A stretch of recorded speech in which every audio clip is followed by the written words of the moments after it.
Happy New Year, everyone. Cheers to good times and good reads in 2024.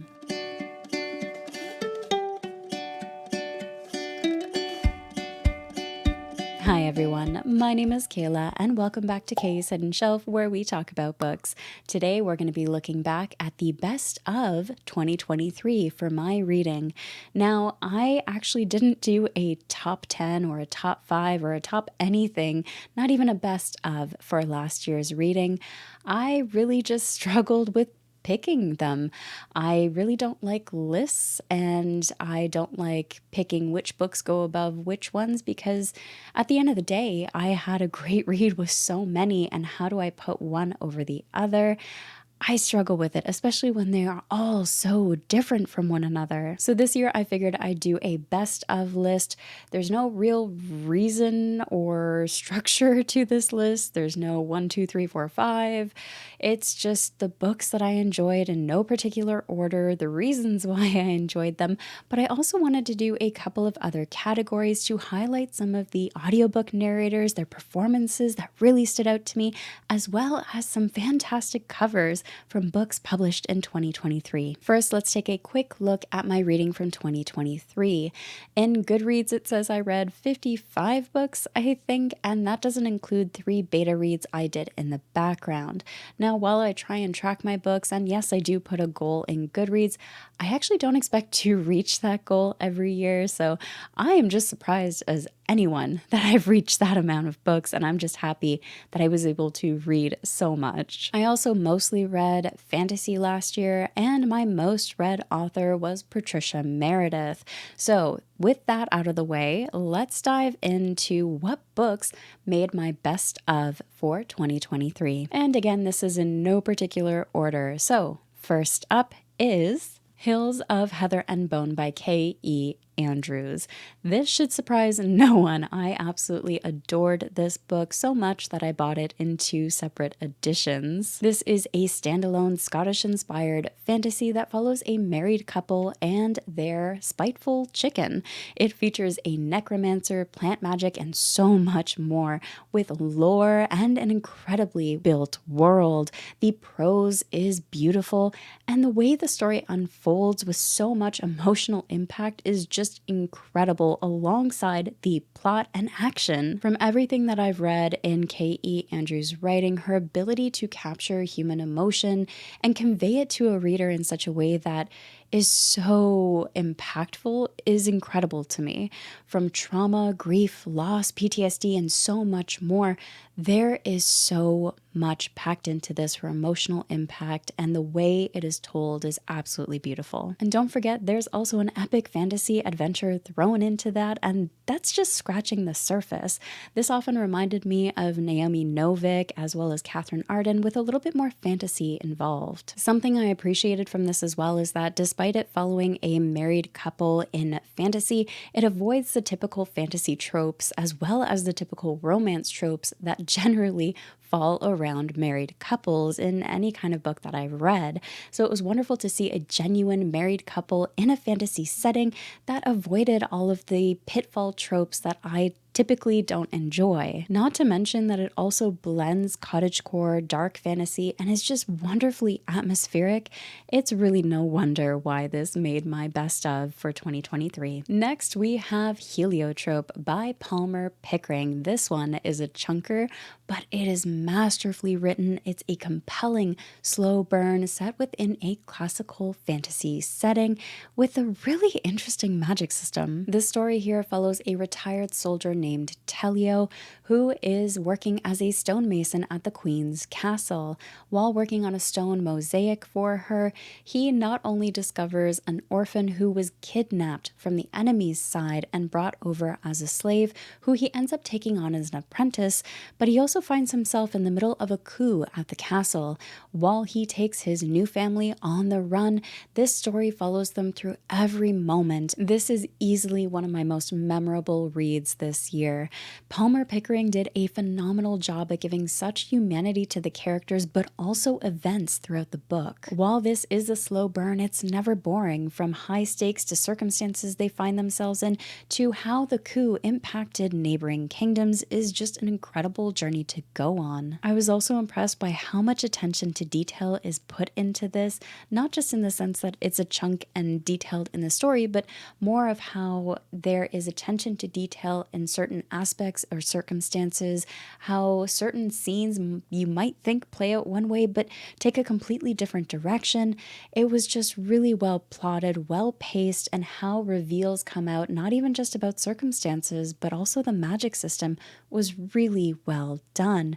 Ultimately, this was really hard for me to put down. I also loved seeing this through Telio's eyes, and he remains one of my favorite characters from the year. Oh, and there is also great action in this with a magic dance flying fighting style, which was really cool, as well as some of the circumstances that did get political in nature, and the level of humanity that is put into this, again, so well done. Next up, we have Sordanian by L.L. Stevens. This is another slow burn, high political fantasy, and it was quite the surprise. This is an impressive, character-driven story with political themes, depth at every turn, and emotional moments that had me in tears. I have no doubt that this will be a new favorite for readers who love high fantasy, complex characters, rich world building, and political tensions between kingdoms. One of the aspects that I loved about this was that it's not just a look at good versus evil, it's a look at morally gray characters caught up in a generational struggle for power. Now, this is another slow burn read that's filled with suspenseful moments, and how the author weaves the story in such a way to create mystery and even sow doubt into the reader was really captivating.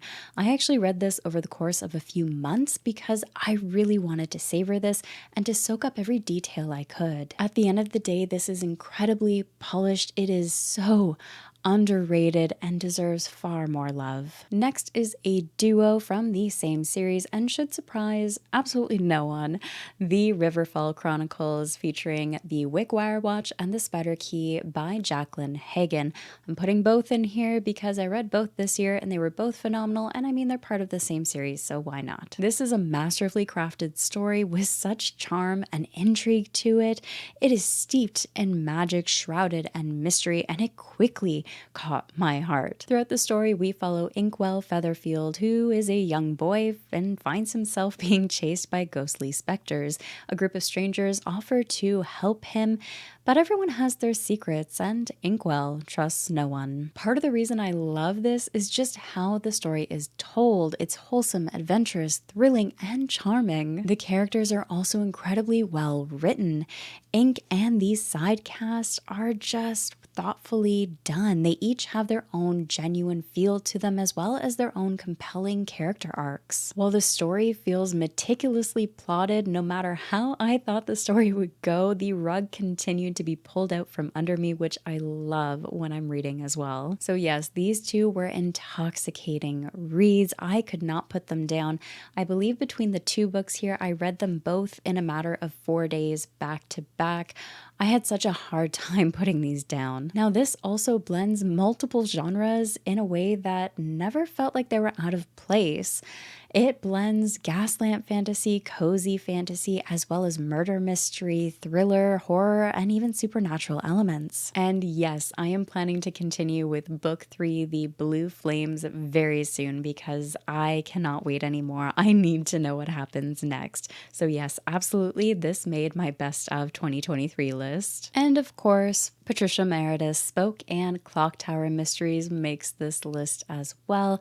I read 5 of her books this year, but this series still stands out to me as one of the best that I've read from her in 2023. Now, because this is a murder mystery, I can't really go into depth with it. However, I will say that one of the reasons this is such a compelling series and stand out to me is that it is written in such a way that by the time I started reading to the time I finished the book, it all flew by. This was such a bingeable series and so enjoyable in every moment. The characters have become favorites for me.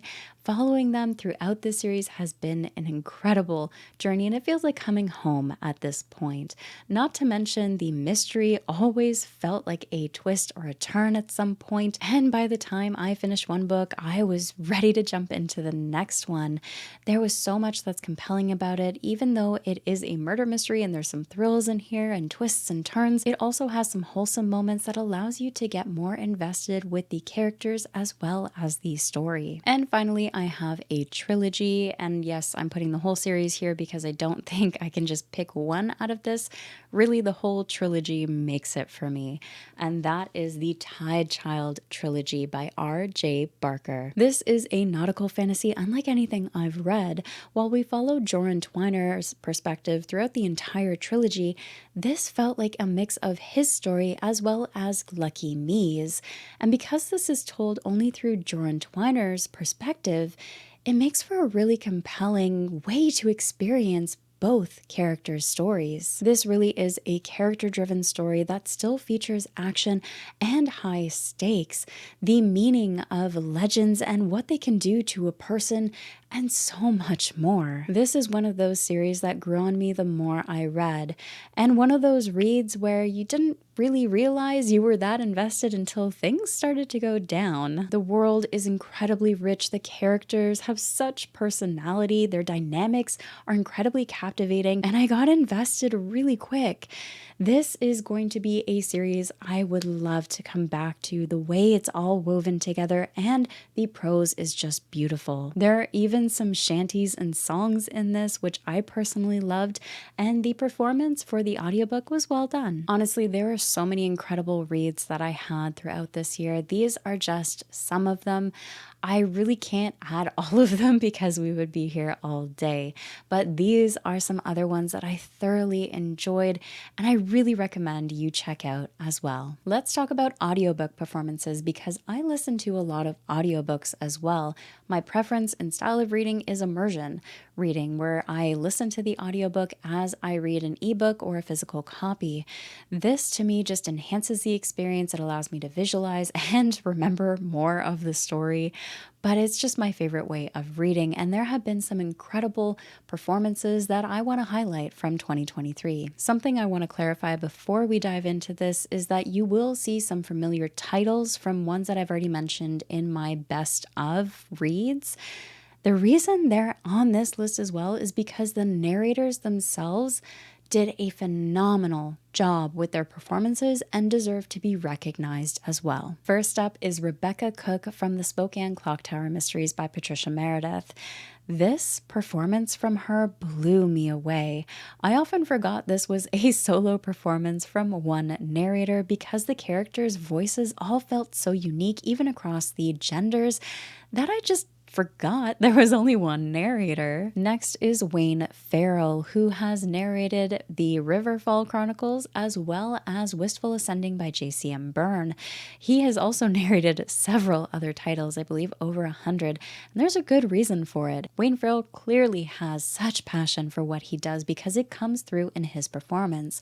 The way he captures subtle moments and intense moments and everything in between is just very compelling to listen to. They really just deserve more attention for their audiobooks because of their quality performances. After that, we have Ralph Lister from the Malazan series, specifically books 1 to 3, I believe. I think it goes without saying how impressive Ralph's performance was for the Malazan audiobooks. I absolutely adored their performance, the level of complexity that they had to convey, not only from such an in-depth and complicated story, but the characters as well. He managed to capture all of their individual personalities through voices that were all unique and so much more. It was just a highly impressive performance from this narrator. Next is George Guidall. I hope I'm pronouncing that properly. I'm so sorry if I'm not. But this is a narrator who also performed Heliotrope by Palmer Pickering, among many other titles. For me, this narrator did such an amazing job with their performance of Heliotrope that I went and looked up every other audiobook that they had narrated, because I just wanted to listen to them tell more stories. And finally, we have Kevin Kemp, who narrated books 1 and 2 in the Ashes of Avarin series by Tiago Abdallah, as well as countless others. Kevin is one of those narrators who delivers. Every time. His ability to capture so many different voices across all of these characters to drive home those emotions, those scenes, is just amazing to me. Similar to George Guidall's performance, I just want to go listen to everything that Kevin has narrated. His passion, his skill, everything comes through in his performances, and I just want to listen to him tell me more stories. Now, I'm guilty of buying books for their covers. I love beautiful artwork, and I especially love it on a good book. That's also one of the reasons why I love indie books. Not only are they fantastic on the inside, but they also go the extra mile to put that incredible artwork on display on their books. From the external cover art to the interior illustrations, indie authors go above and beyond, and their artists don't hold back. So I wanted to make sure that I had a category for best book covers of 2023, and this is highly subjective. This is what I found to be the best covers that I have seen from books published in 2023, and I may not have read them all, but this is for book covers, so we're showing some love to them. And of course, I'm just going to let the artwork speak for itself. First up is Shadows of Hyperion by JCM Byrne. There are 2 artists for this, including Chris McGrath and Stephanie Yang. A Shade of Madness by Tiago Abdallah, the artwork done by Alejandro Colucci. The Return of the Knights by Gregory Contaxis, artist Mibli Art. No Safe Haven by James Lloyd Doolin, artist Martin Motet. Pathlighter by Rob Lee, artist Felix Ortez. The Book That Wouldn't Burn by Mark Lawrence, artist Tom Roberts. The Bloodstones by Tori Tekken, artist Sparrow Springs, also known as Sarah Ferrari. And that is my best of 2023. I really wanted to do something more than just my reads. I wanted to do a few different categories to recognize the audiobook narrators and artists who put so much work and effort and time into these authors' amazing reads as well. Now, I'd like to know, what's your best of from 2023, from reads, covers, to audiobook performances, whatever you'd like in your reading experience from 2023. What was your best of? As always, thank you so much for watching, and take care of yourselves.